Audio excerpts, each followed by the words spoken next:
Okay, this is Axe Media Group's broadcasting a special report here on the border in Texas and Mexico. My guest today is a pastor. She has been a pastor in both on the Texas and on the Mexico side for over, 35 years, Sheila? Over 35 And by the way, this is Sheila Shidler, and we're down here in Weslaco, Texas today to talk about the issue of birthright citizenship. Axe Media Group, as you know, and myself, Jim Whining, has been very concerned about all of the developments that have occurred here on the border as a result of the illegal immigration that's going on. And so we thought we'd take a time and just visit with a person, a pastor who knows what's happening both on the Mexico side and on the U.S. side, and reflect on it, not necessarily from a legal standpoint, but more importantly about what's really happening here and how it may be affecting our country. So Sheila, first off, thank you for coming. Thank you. And tell me, how long have you actually been down here? Is it 35 years? We moved here in August of 1992, so it's really 33 years. Yeah. Mm-hmm. And you were in Mexico originally, right? We moved here to, we were youth ministers, we servants with our pastor in our church, and we felt God's call to missions. And we sought the Lord for a long time, and finally we knew it was Mexico. And so we came here, went to language school, and it's not just a language school, but to learn a lot about the culture, and then graduation, and off we went. So we spent 18 and a half years, the first 15 years, 450 miles south of this border into the state of San Luis Potosí, in La Sierra, which means mountains, up in the highlands, working with the Nahuatl tribe of the Huastecan Nation. And that's indigenous people. Yes. That's primarily who we worked with. And then... I must add that she is also my wife and my Spanish teachers. She and both her husband are not only pastors, but Tom and is also... very fluent in Spanish and able to communicate in such a way that it makes a very important difference in communications down here if you are bilingual. It just very is. much so. And my bilingualness doesn't do me any good because there's not too many Germans down here. So, but anyway, Sheila, go ahead. Don't let me interrupt you. No, that's fine. Then we spent an additional three and a half years in the state of Tamaulipas, in the town of San Fernando, which is a huge drug trafficking town. I think I have a hat from that town, don't we? And Of course, they give them away. And so, a lot of history there. Mm-hmm. We love the Mexican people. Let me make that very clear. We love the people of Mexico. We love God, and we love His people. Did you live there in poverty? Was it pretty poor? Well, we had a little apartment, not much bigger than this room, but the people that we ministered to, several of them lived with bamboo kitchens, bamboo parts of their house, and very primitive. But our idea of poor and their idea of poor are not equal. Yeah. They're not the same. And they could teach us a lot about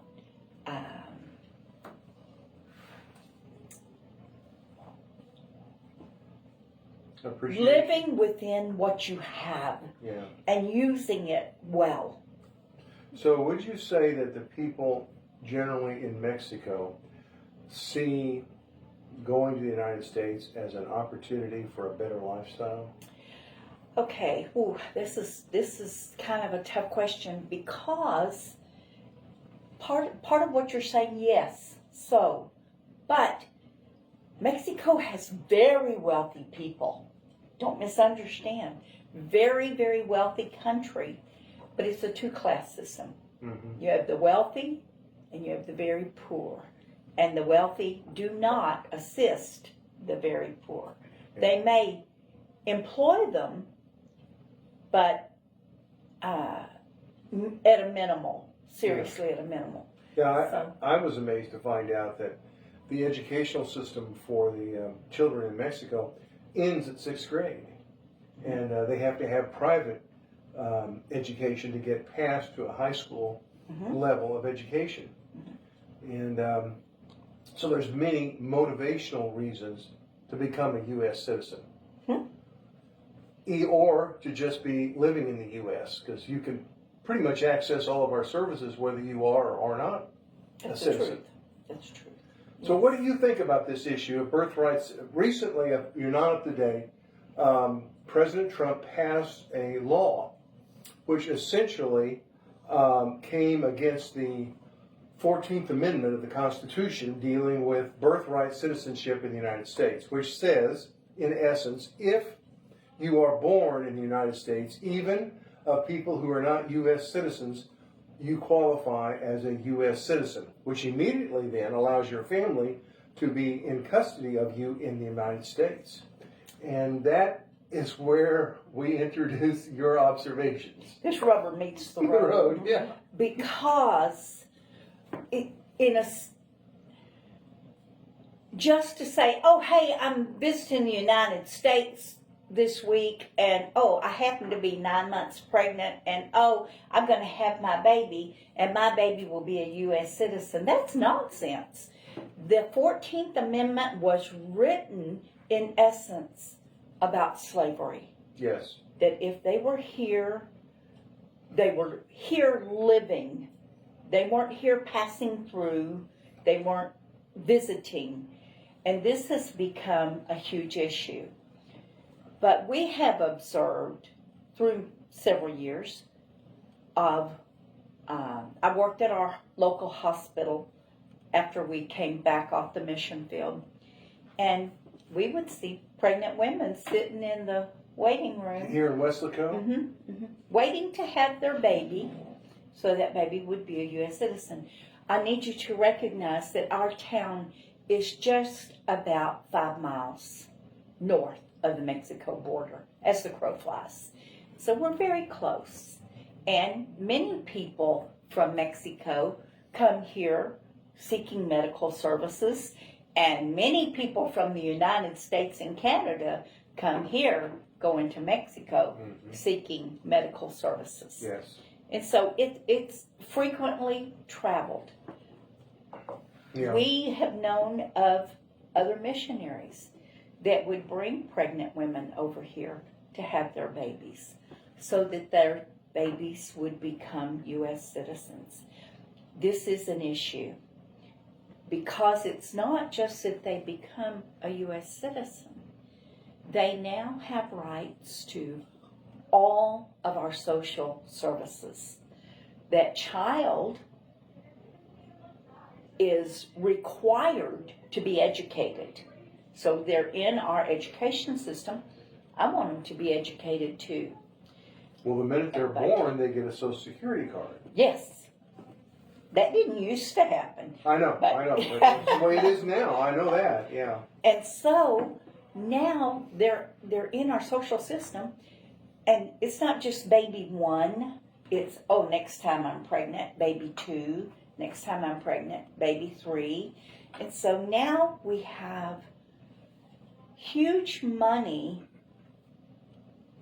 being imposed upon taxpayers of the United States to pay to someone who has never contributed a penny to our social system, and that child may grow up to be a doctor here in the United States, and that would be lovely. That's great, but either way you measure it, it's theft.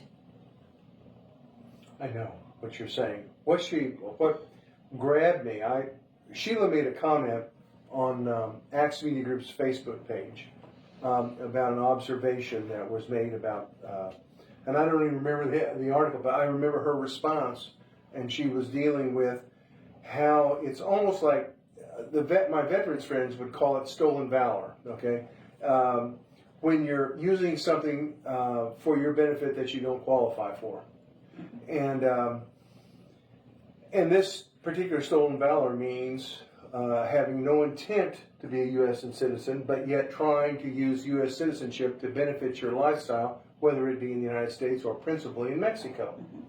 And she had made that remark, and I thought, honestly, Sheila, it was like, I missed that. How do I miss that? I mean, it just flew by my head. I never thought that would happen. And now, after your comment, then I'm just, in my mind, you know how your mind will play games? I'm sitting there in the waiting room, and I'm looking at a whole bunch of pregnant old ladies that are waiting to have a baby so they can go back to Mexico. And now that's in my mind. And I hope that wouldn't be but it is. For many decades, people came here from Mexico to work in the fields, migrant workers. Mm-hmm. They were amazing people, hard workers, seeking a better life. Yes, and brought their children with them. Their children worked alongside of them. I taught school 2 years in Southern California, and many of my students were migrant children. I'd have them for 6 weeks, and then they'd be gone. Yeah. It was very, very difficult to educate them. But I applaud their parents for doing what they could to educate their children while working. This is not the system we're under anymore, though. It's people from Haiti, from Iran, from China. We had people that have come from all over the world, some really bad characters, up through this southern border. Mm-hmm. And now that they're here, we're going to let them have babies, and we're going to call them U.S. citizens. And they have no desire to be part of America. So, but the key seems to be to stop them at the border before they get in the waiting room. Right?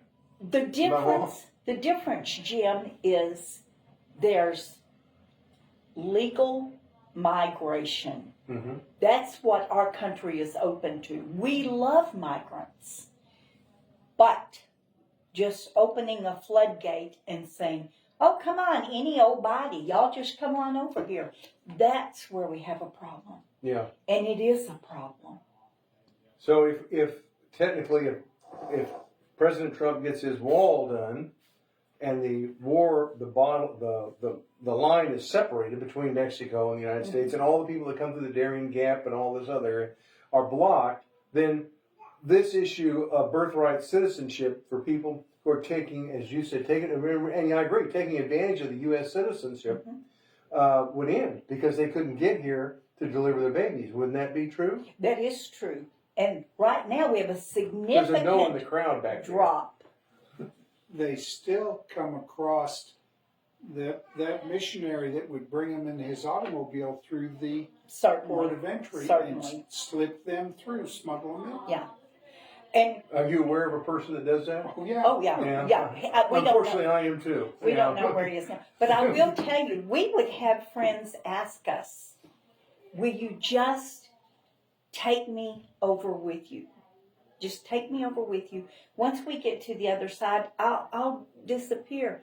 And we would have to say no. Yeah. Mostly because it's against our law. Mm-hmm. It's against the law of our land. And if I understand Scripture, it says to obey the laws of your land. To obey the laws as best as you can, unless it supersedes God's law. Now, That's the coin. That's the message the of the other coin. side of the coin. That's the truth. I preach that. How are we doing on our time? Are we good? Mm-hmm.